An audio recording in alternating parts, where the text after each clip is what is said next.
Okay, so it's Seba Kulishov, coaching people for 10 years, coaching and training myself even more. And we're here today, same gym, different workout. Today we're going to train legs. It's one of the 2 workouts for legs that I have during the week. This one is a little bit easier, let's say. You'll see it now. I'm using a lot of unilateral movements here. So let's talk, let's get into it.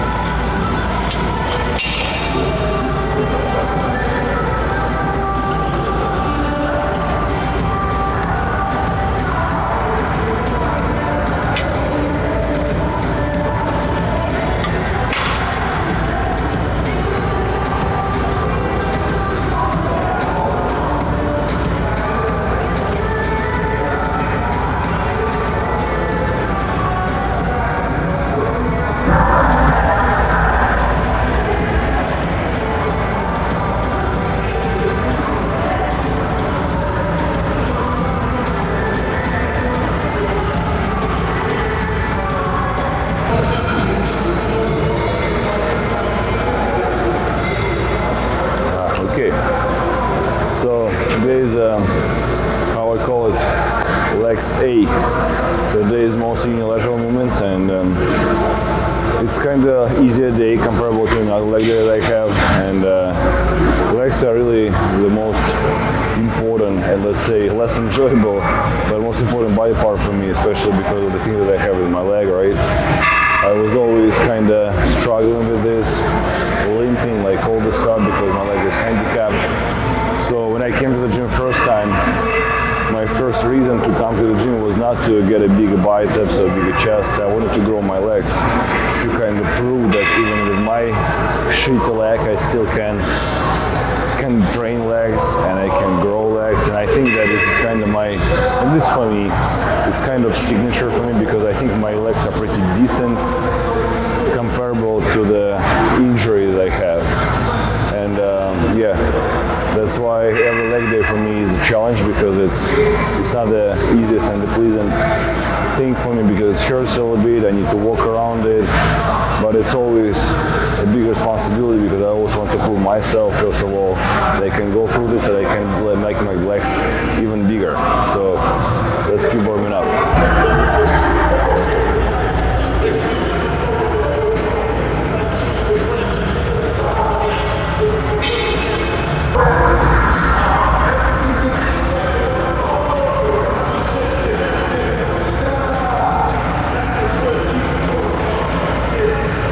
That's why I have a workout which is mostly unilateral. One of them I have, especially for the quads, because of my legs are not the same. One of them is shorter, one of them is longer, one of them is stronger, one of them is weaker. So if I'm doing all the exercise where both of them working at the same time, my stronger leg is always taking the most of the pressure. It works more than my other one. So that's how I decided to do like unilateral day, so I could work with them kind of with an even structure, so each leg could keep up with another one, and then that's what allows me to keep them like almost evenly strong. And even when I pose, my legs, they look, I mean, my right leg still looks like it's a little bit smaller than my left, but if I pose properly, I still can show it that they're almost even. So I think it's mostly because of the workout that I'm doing here. And that's like my small tip for you. If you have some body parts which are not even, don't train just one body part and wait till this body part will just catch up with another one. Just train them unilateral way, and always doing your weak leg first, for example. Let's say do 12 reps. So if your left leg can do more than 12, you're not doing it. So you're always doing as many reps as your right can do. So sooner or later they will get even, and you'll get the result you want. Try it.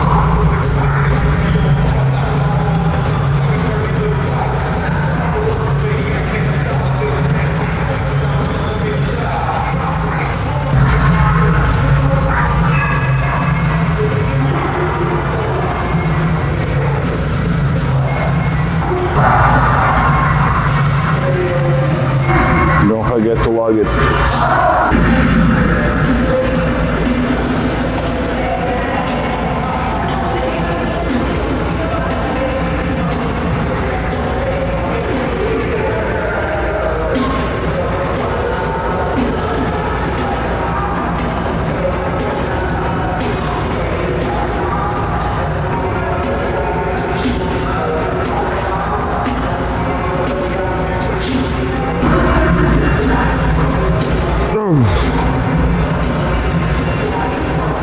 Oh, fuck. Oh,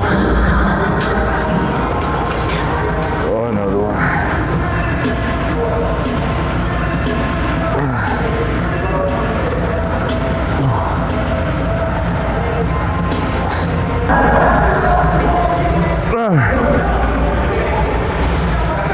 Oh, shit. Oh, fuck. Okay, just done with the first set. And it's here I'm keeping my rep range a little bit higher than usually, like I'm trying to keep myself in between 15 to 20. And first of all, just to have a different kind of tension, because like on my Saturday second leg workout, I usually keep myself a little bit lower, like between 8 to 12. So here I'm just keeping a little bit higher range, let's say, so I can attack my muscles from different angles, and also quads, they like to be attacked from different angles, and I think it works, honestly.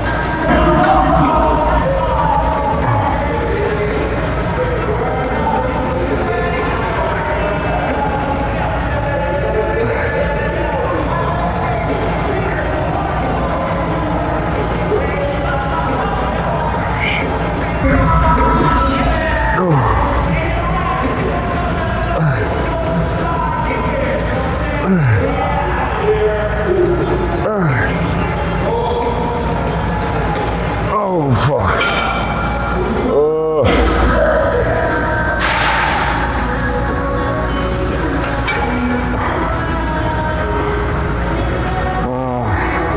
Piece of cake.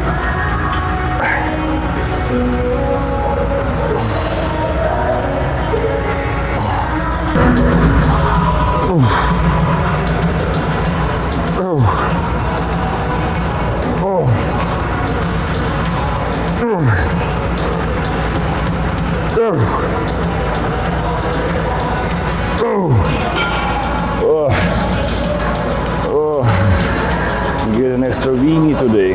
Weenie.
The main tip I can give you for the leg workouts, I think it's the most important part, especially if you have problems with your knees, how I have some injuries, like anything related to your legs, even if you don't have injuries. Just don't use any fucking momentum. Be very precise with every repetition you do. If it's possible, try to make a pause at the most stretched position. Flex your muscles before you perform the movement. So your legs are really strong, and also you can use half of your body to help you to go through the movement. But you don't need to do that, and please don't do that if you want to grow your legs. Try to be precise and keep all the tension exactly in your leg. So no momentum, no bouncing, flexing before you push, and always think about muscle you do, about muscle you're working on right now, and go as deep as possible.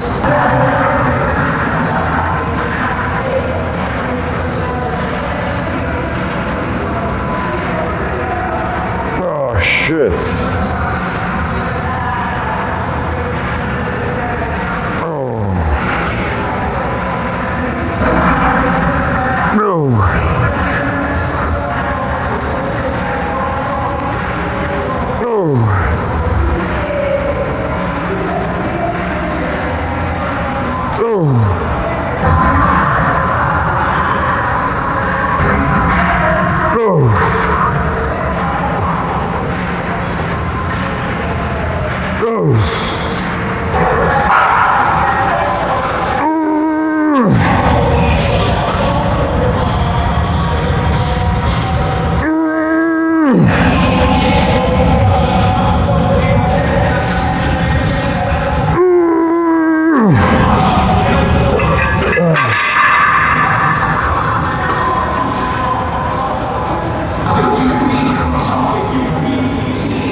Why do you like the one leg press, single leg press?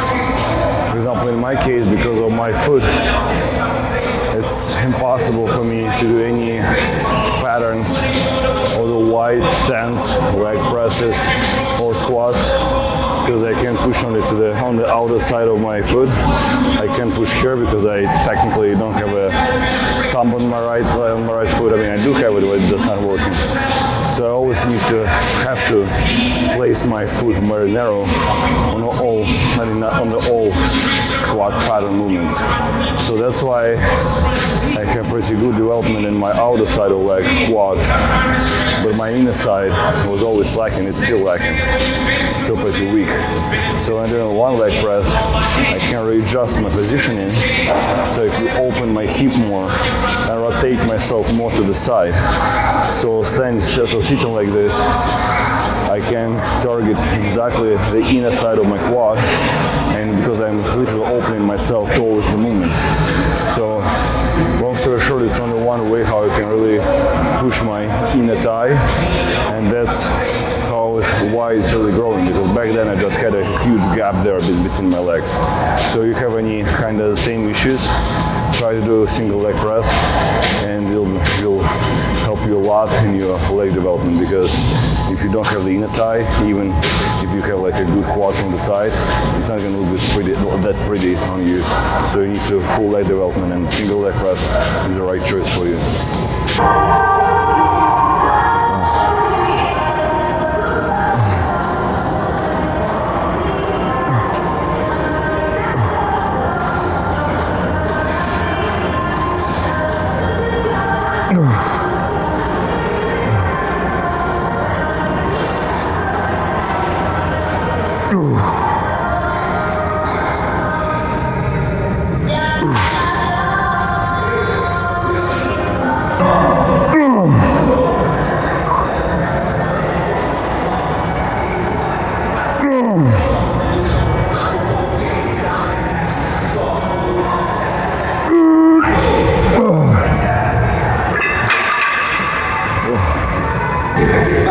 Also, I want to say a little bit about the foot positioning, because people usually prefer to divide it like if you want to do your inner thighs, open it.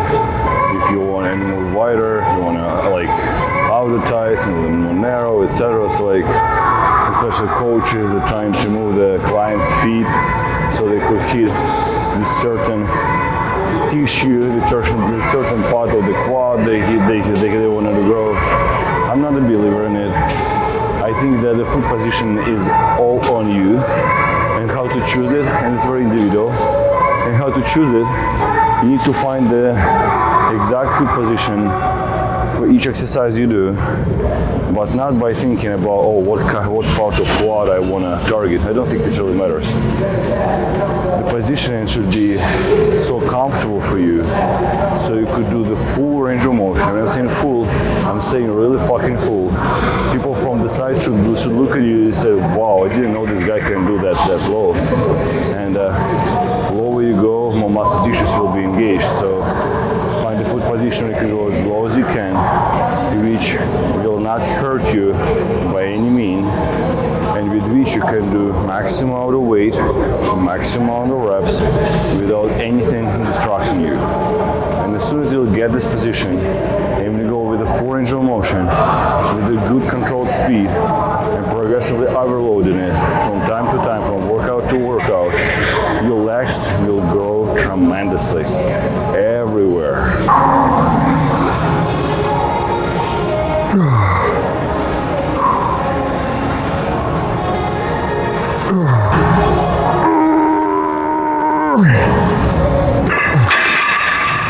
Fuck.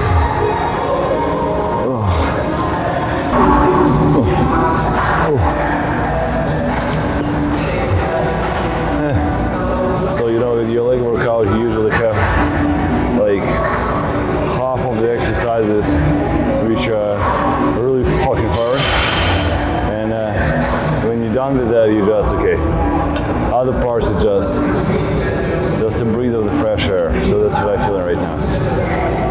I'm done with the hardest ones, and now it's just piece of cake. And also, you know, like when doing like a high rep workout, it starts so easy, and like for your first 5-10 reps, it's fucking light, amazing. And after 10, it's getting harder, and after it's just fuck, it's burning like hell. But you just need to learn how to enjoy it, you know.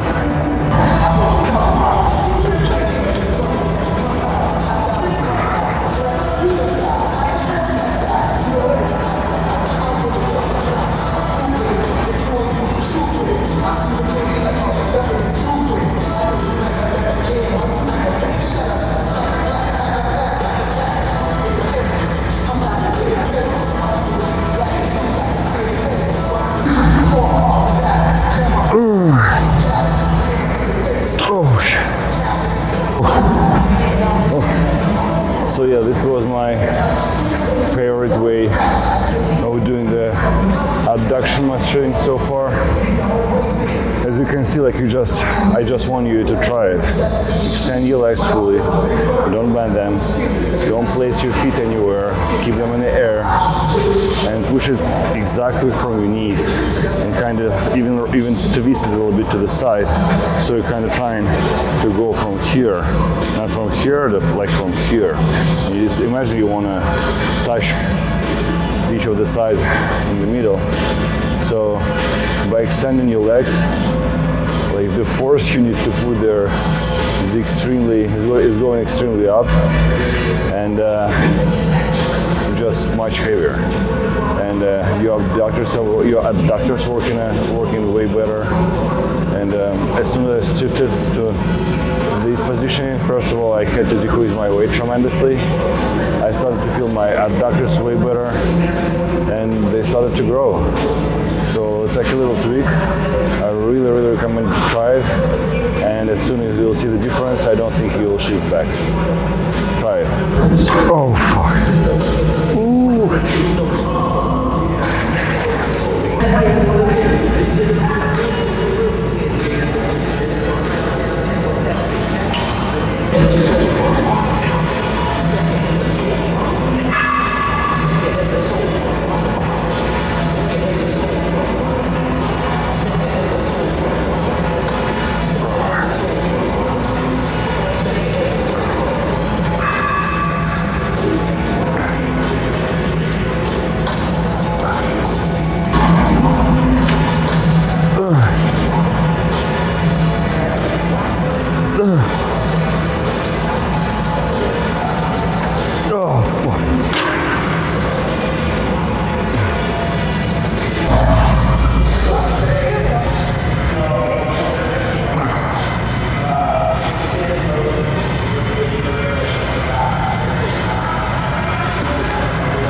Now towards the exercise I really hate the most. Almost all men are supposed to do this exercise. First of all, I don't know why men think that it's kind of demons-esque exercise and it's not cool for men to do that. But first of all, glute is one of the most important parts of your core. If you have any lower back issues, if your back hurts, just start doing hip thrust, grow your ass, and you'll see the difference. Trust me, just do it.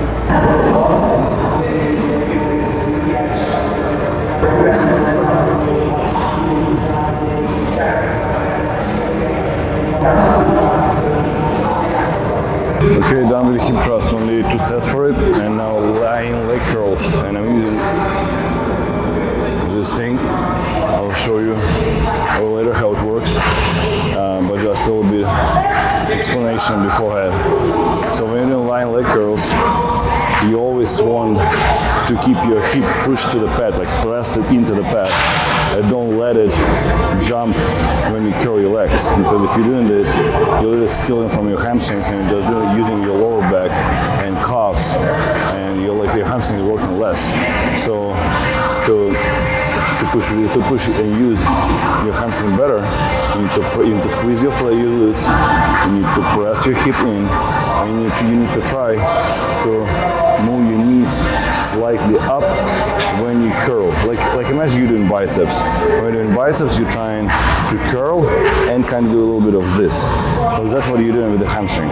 And when you put this thing under your knees are already higher and elevated at the very beginning. It helps you to feel the hamstrings better, and also you're not allowed and you're not able to use your lower back and jump so high.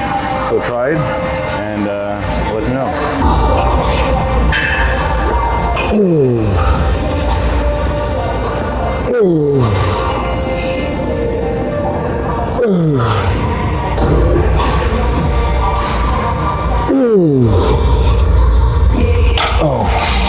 So yeah, I think you saw how knees were a little bit elevated, and trust me, it might not look like a huge change from like a regular hamstring curls, but like this small leverage really helps you to feel it better. And you know, the hamstring pain is just I think it's by far the most stupid pain ever.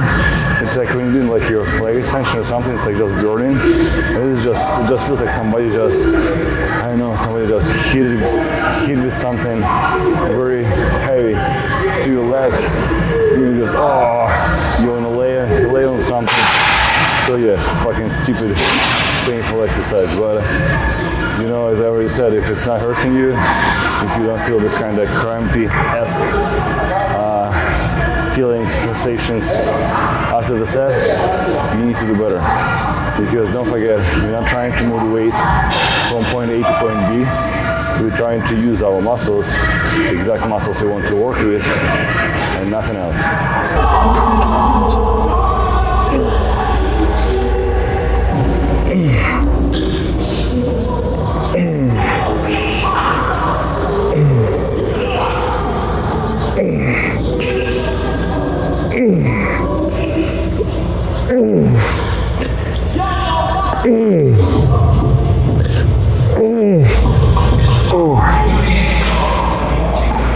Yeah, so I already said it, but I'll keep saying it because I think it's very important to understand. And again, it's just my opinion, and it's not an absolute, but that's how I think. I think that the most important exercise for a hamstring is everything curls related, because your hamstring actually has the same function as your biceps has. So it's just curling your leg, bending it. So like your biceps does this, your hamstring does exactly the same thing. And when you're doing any type of RDLs or SDLs or like any type of deadlifts, I don't think your hamstring is working there a lot. And definitely you feel the stretch, and it still does some work there for sure, but it's just tension. So there is no flexion there. You're definitely stretching it, but you're not flexing anything. For example, imagine doing biceps and you're just stretching your biceps as much as you can and relaxing, stretching, relaxing. Will you feel your biceps? For sure. If you were to work the same way as you would do regular curls with dumbbells, for example, I think no. So why, if you do an RDL, you think that your hamstring is going to work there the same way? So I don't know. My take on it that if you want to grow huge hamstrings, you need to spam any curl movements, laying leg curls, seated leg curls, I think is the best one, standing leg curls, any fucking type of curls, and your hamstring will grow, for sure.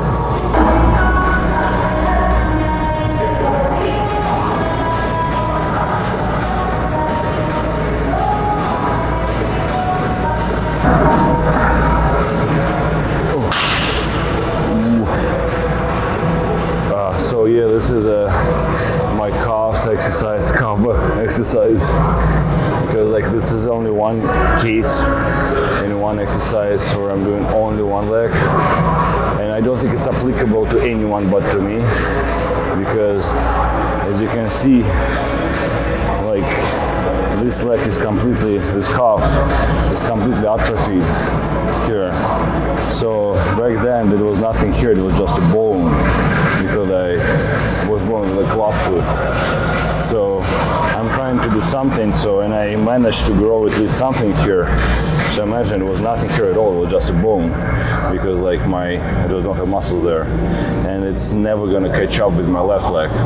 So that's why there is zero point for me to train my left calf at all. So I'm just trying to do at least something with my right, so I could make them at least a little bit more. I mean, they're never gonna be even, but not as different, let's say, so it wouldn't be so noticeable. So yeah, just doing 5 sets 2 times a week, and praying that sometimes I will have a ball, a little bit bigger ball here. So it'll be like a proof that you can train muscle even when it's fucked and atrophied. Let's fucking go.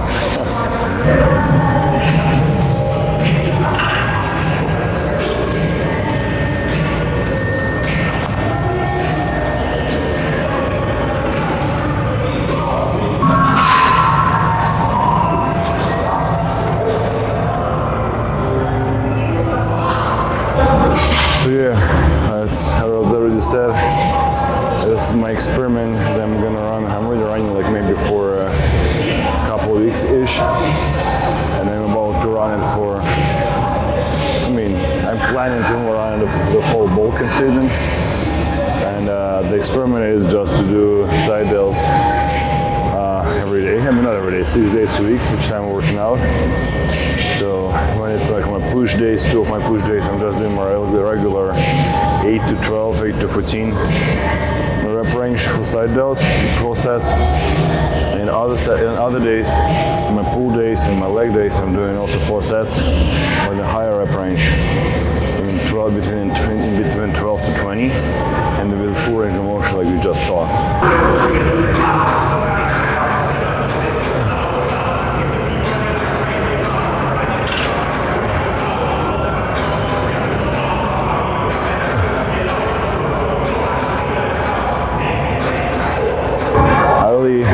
Try this one if you never tried, to kind of full range of motion-esque side lateral. You definitely will do way less weight here, but the feelings in your side delts when you especially pass in this 90 degrees position, it's unbeatable. Like right now I do 3 sets and I can't raise my hands at all. It's fucking killing me. And And I think like that's exactly what you need to feel with side delts. But I'm not gonna say that it's only one way how you need and how you can have to train your shoulders. So that's why I have my 2 basic shoulder exercises for my push days, where I'm going stronger with more weight, with not such a huge range of motion. But that is the point of my experiment, just to hit and attack my shoulders from different angles and from different variations of doing this. We also, it's even hard to do that. My shoulders are dying. So yeah, that's a wrap for today. Either legs. Finally it's a legs workout. I showed you my unilateral movements. I tried to share as much knowledge that I had, especially it's really hard to share something when you're trying not to die between the sets and catch your breath. But anyways, I hope I was useful for you, and all the great things. Like, subscribe. Also you can follow the link below. It's my website where you can sign up on my online coaching, or also you can get a free physique audit. So go there, explore, and I'll see you soon in the next video.